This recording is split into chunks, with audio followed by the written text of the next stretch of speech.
Pala magluluto kami ngayon ng baka. Bumili ako ng baka nung nakaraan. Ito siya guys. Yan.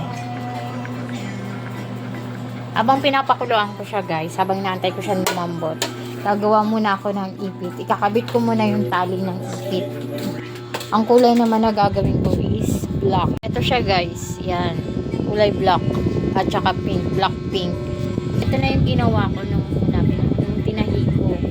Tapos ito naman, sinulot ko lang to. Ito. Magputo lang ako ng ganito kahaba. Tapos sinulot ko lang siya dito. Yung iba kasi nagre-reklamo. Mabilis daw matanggal yung tali niya sa ipit. So ang ginagawa ko is ganito. Yan.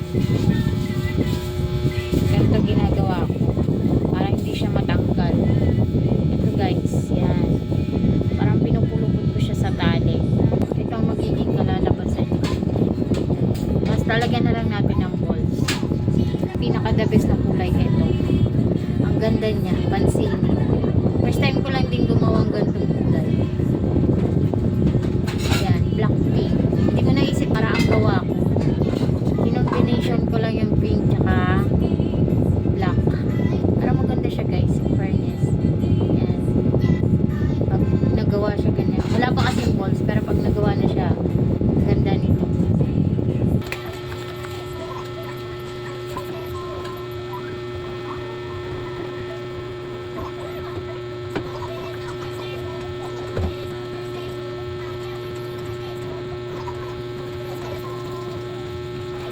Guys, habang gumagawa ako, may batang nakabantay.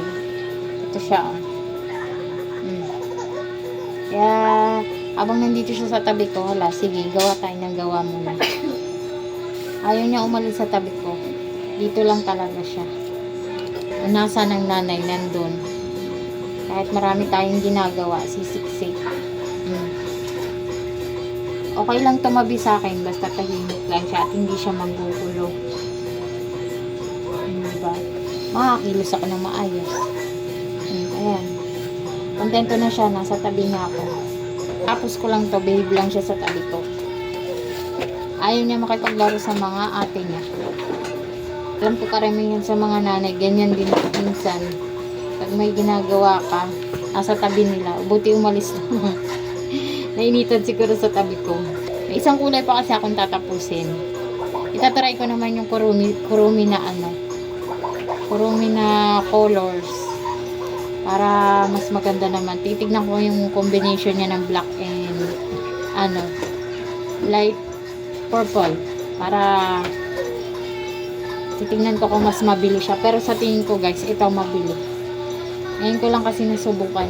Parang mala Barbie style na Mickey Mouse. Nandito na naman siya, diba? Ganito lang naman siya. Yan. Habang may ginagawa ako, sisingit lang yan sa tabi ko. Tapos, magsisip-sip ng daliri niya.